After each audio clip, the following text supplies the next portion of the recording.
Hello everyone and welcome back to the Great Book of Grudges. My name is Nathan and today we're going to do something a little bit different. Today I want to offer my thoughts regarding Necromunda Hired Gun. As of the time of posting this video, this game has now officially launched and is playable in your chosen platform. For context, I did receive a early access key from the publishers, Focus Home Interactive, but that is in by no way affecting anything with this review. So without further ado, let's begin.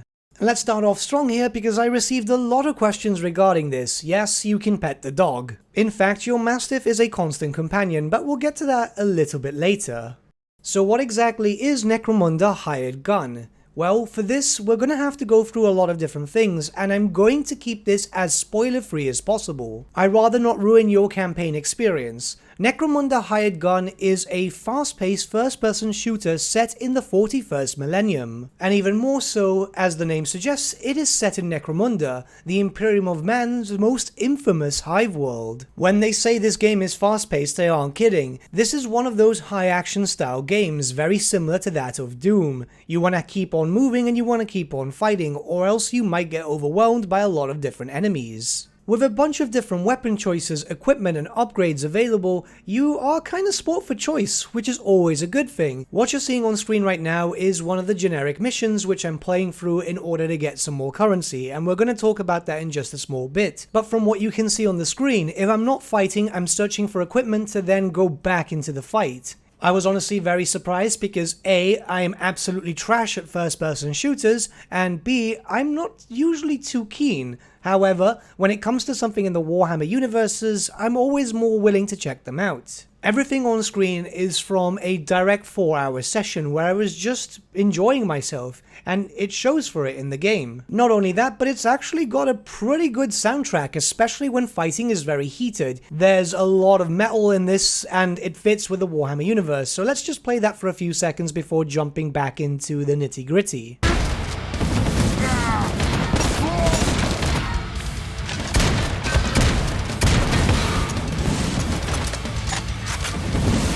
Blast beats and chugging guitars whilst you're shooting your life away. I mean, it doesn't get any better than that. But let's cover a little bit of the plot now without getting into any spoilers. In Necromunda Hired Gun, you'll take on the role of a bounty hunter, seeking your fortunes within the Hive City. Where I'm heading right now is what can be considered your central hub. This is where you'll be able to pick up various different missions, or get some upgrades for yourself, some new equipment, and even test them all out in the Gladiatorium. You'll find yourself here often before you start a new mission, and it's probably one of the most well-lit areas in the game. Don't worry, this is not a bad thing, this is actually a good thing. Many of the missions themselves have this dark and depressing vibe, and yeah, you can see it from here. If the hub itself looks this depressing, just imagine everything else. This fits incredibly well with the theme of Warhammer 40k. Right, so let's talk about the campaign for a little bit, and just in general about all the missions too. This is your mission selection screen, which will allow you to either choose your campaign missions, as you can see I've completed 5 so far, and also go around the different styles of missions, which is B missions, A missions, and S missions. These themselves are side quests essentially. Side missions will vary. B missions are the easier ones, and all the way up to S missions, those are the harder ones. The side missions themselves, as far as I've seen, are the best way to earn in-game currency. If you want upgrades and new equipment but you lack the cash, do the side missions. As soon as you start off your game, I do recommend getting a few B missions as soon as you unlock the ability to select them. Like I said before, these are one of the easiest mission types, and I've got to say that they do vary in length, so do be prepared. Some basic missions would last me around 20 minutes or so depending on their size. However, you can blast through them and get them done within a minute or two. This is of course depending on your current equipment and what you might be up against. If your mission is just to kill one specific character, it might go faster if your equipment's quite good. But I have had some side missions, even just the B mission ones, which has lasted around 20 to 30 minutes, which is pretty good. The game itself has a large variety of different side missions, which is fantastic. That means that if you want to earn cash, you're not doing the same thing over and over again. You would have noticed in the previous screen that each of the missions are tied to specific different factions, and these are factions that you can get reputation with. This is more for the lore buffs of Necromunda. As you can see, quite a lot of established lore factions are implemented in-game. You won't be seeing them all, but you will be fighting against a lot of different gangers in situations where you're fighting against them by yourself, or gangs are fighting against each other and you just happen to arrive. Okay, we're going to talk about the main campaign, and I'm not giving you any context about anything on screen. So far, I've only completed 5 missions from the campaign. I've been focused on B missions to just upgrade up my equipment. Though what I will say is 5 missions into the campaign and everything kind of feels good. It's quite varied. I haven't really seen a lot of repeated mechanics. In fact, they were very engaging, and I believe more or less each mission was lasting around 30 minutes or so. The game itself is not very lore heavy when it comes to missions. There's very little when it comes to that, as of course this is more of a fast-paced shooter. I understand that this can turn off some 40k fans, however, this is Necromunda. You don't need to know too much about the place itself, other than the fact that it's full of criminals. I've mentioned in-game currency a lot, and there's a good reason for it. Missions will get harder and harder, and this is obviously expected for these types of games. So, when you get a lot of in-game currency, you can use it to get your character some upgrades. And by the way, the character on screen that you can see is one of many choices that you have. This is just one I picked randomly. I did this with 3 different campaigns to see if there was any difference, but I believe it's just cosmetic. Either way, let's carry on. So all these upgrades that you can get here is to all the random bionics that you have. By spending in-game currency, you can boost up your stats, or even get some special abilities, which believe me will become handy as you start dealing with bigger baddies.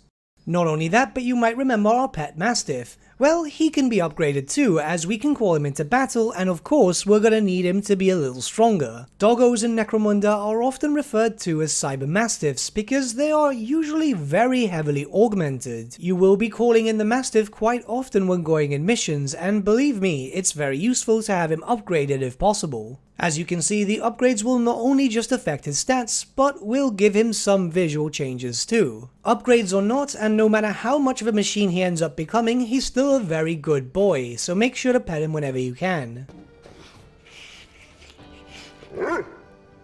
So like I said, I had a 4-hour session non-stop playing and recording so I could do this video, and I want to go over my personal thoughts regarding this game. I must say, when I first heard of Hired Gun, I wasn't too sure. It sounded very different. We've not had a first-person shooter in a while, and let's be very honest, the first-person shooters for the Warhammer series have always been, well, kinda bad. Though I will say I was completely surprised when it came to Hired Gun. It's very engaging, it's very hectic when it comes to certain missions, and it always keeps you playing. The missions themselves don't have a lot of dead time where you're just walking around aimlessly. It's very rare to see that, in fact, as you're constantly fighting against different enemies. The only dead time that I've really seen is either when you're traveling to one point where you'll get a cutscene, or if it's a point where you've cleared out a whole section and need to move on to a next section. There's a large variety of different weapons. The fact is that you'll be seeing a lot of the gangs which are known in Necromunda tabletop.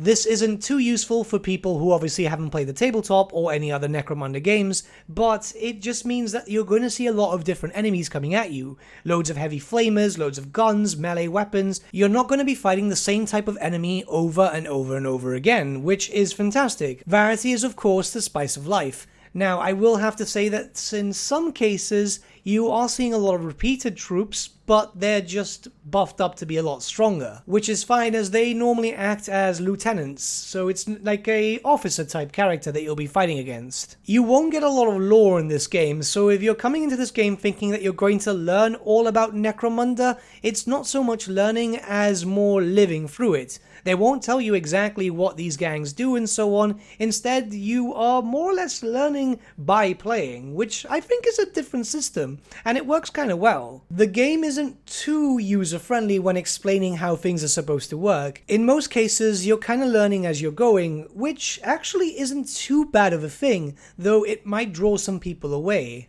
That being said, it is quite thorough with all the stuff that you're able to do early games, so you do have a decent tutorial mission as the first one. The only real issue I had with the game is every time you start a mission or load into a specific map, there seems to be a graphical lag. It's just a little bit of lag. I think it's just because the game might load too quickly, so then the game gets a little bit confused, but it goes away after a few seconds, so it's nothing that really hinders you. Though I will say, make sure that the lag is gone before you start going guns blazing. I made that mistake and got myself murdered. The lag itself was only there for around 5 seconds or so, but a lot can happen in 5 seconds. Like I said, I'm not really into shooters myself, but I really enjoyed my time playing this game, and I am very much looking to finish the campaign. We might even live stream it from the beginning at some point, so we can just play it along and chat and meme and so on. Honest opinion regarding the game, I'd have to give it an 8 out of 10. Yeah, it's very rare for me to give anything a higher number like that, but I've got to say it was really enjoyable. Of course, this is only from a 4-hour gameplay session, and I think there's a lot more to the game, but so far, really enjoyable. I think it's got a lot of promise. Take everything with a pinch of salt, of course, as this is from the same developers that produce Space Hulk Deathwing, and as far as I'm aware, they've long since abandoned the former title. I could be wrong, however, but the last time I played Deathwing there were a few bugs, though I've got to say after a 4-hour gameplay session, I didn't encounter too many bugs. If anything, the only thing other than the lag was a little bit of weird clipping when it came to finishing moves. These are styled execution type things, but other than that, I don't think I had any other bugs. Everything worked as intended as far as I'm aware. With all that being said, if you want to pick up the game and play it on Steam, I do have a special link to Games Planet, which is a Steam affiliate. You can get Necromunda Hired Gun for 20% off there, which also supports the channel at no extra cost to you, and this is completely optional. It looks like this is going to be a good year for more Warhammer games. If things keep up like this, well, we might be entering a golden age of Warhammer video games. But with all that being said, what do you think about Necromunda Hired Gun? Let me know your thoughts in the comments below, and let's start a bit of a discussion. But with that, my friends, we've come to the end of our video. Thank you so much for watching. If you did enjoy the video, might I suggest giving the video a like, or even subscribing to the channel, as it really does help us out. In the description section below are various links to different social media platforms such as Facebook, Instagram, and Discord. Also in the description section is an affiliate link with Element Games where you could buy loads of hobby-based products, not just Warhammer, for 10 to 25% off. Making a purchase using that link and also our special code, which is also in the description, supports the channel at no extra cost to you, which we think is rather cool. A big thank you to our patrons. Your support means the world to us. It's amazing that people want to help a small channel like us grow and get to a higher level of content. A big thank you to Gibraltar LUSC, Ryan Bertsche, Andrew Prince, and Okro for subscribing to us at our Fane level. You guys are super cool. And a big thank you to Edward Yule, VS Vasan, Aaron Whitman, and Shaggy for subscribing to us at our King level. Honestly, we can't thank you all enough. And lastly, a big thank you to all of you for liking, sharing, and commenting on these videos. Honestly, it's because of you guys that the channel has been growing at such a great pace lately, so we can't thank you all enough. But with that, my friends, thank you so much for watching once again, and we shall see you all again very soon. Have a good day.